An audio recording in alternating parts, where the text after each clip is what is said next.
पूजन करते समय, तुलसी को जल चढ़ाते समय, अभिषेक पूजन करते समय, घर में आप पूजन कर रहे हैं उस समय पर तुलसी को जल चढ़ा रहे हो, उस समय पर पीपल की पूजन कर रहे हो, उस समय पर बेलपत्री का पूजन कर रहे हो, उस समय पर आंवले का पूजन कर रहे हो, उस समय पर या कोई पूजन भजन आप कर रहे हैं, उस पूजन करते समय, भगवान की आराधना करते समय अंदर मंदिर में अपने घर में बैठकर आप भगवान निहला रहे हैं, भगवान की पूजन कर रहे हैं, अर्चना कर रहे हैं, सेवा कर रहे हैं, माला जाप कर रहे हैं, पूजन अर्चना कर रहे हैं, तुलसी को जल चढ़ा रहे हैं, उस समय पर 3 का दर्शन अगर आपको हो जाता है, आपके दरवाजे पर अगर आ जाते हैं तो आपका समझ लेना पूजा स्वीकार हो गया। पहले नंबर पर पूजन करते समय दरवाजे पर गौ माता आकर खड़ी हो जाए, समझ लो तुम्हारा पूजन सफल हो गया।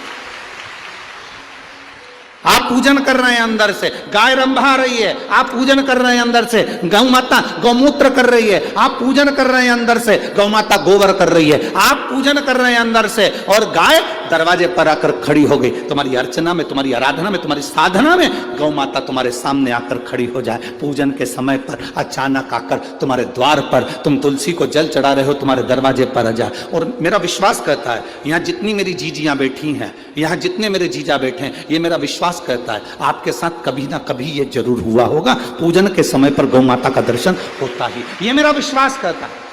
और ये कब होता है? जिस दिन आपका चित्त, मन, वृत्ति भगवान में रमी हो। चाहे तुम राम जपो, हनुमान जपो, शिव जपो, तुम्हारी मर्जी पड़े वो जपो। तुम देवी की भी पूजन कर रहे हो, किसी की देवता की पूजन कर रहे हो, कुल देवता की पूजन कर रहे हो, दिल से कर रहे हो, तो ये 3 का अगर दर्शन हो जाए तो कार्य सफल है। पहला, जम के बोलो, गौ माता।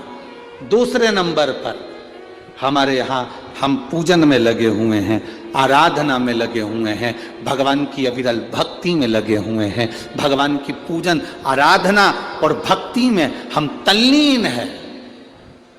और दूसरे नंबर पर उस पूजन करते समय पर तुम्हारे घर की बहन बेटी तुम्हारे दरवाजे पर आ जाए तो समझ लो पूजन सफल हुआ है। क्या बहन बेटी के आने से पूजन सफल हो सकता है?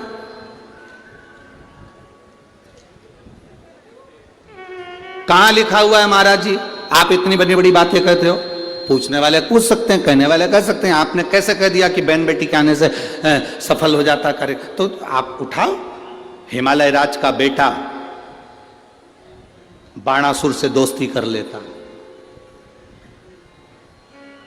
माता पार्वती का भाई बाणासुर से दोस्ती कर लेता है, और दोस्ती कर लेता है तो उसके चुंगल में फंस जाता है, बाणासुर के चुंगल में भाई संकट में आ जाता है।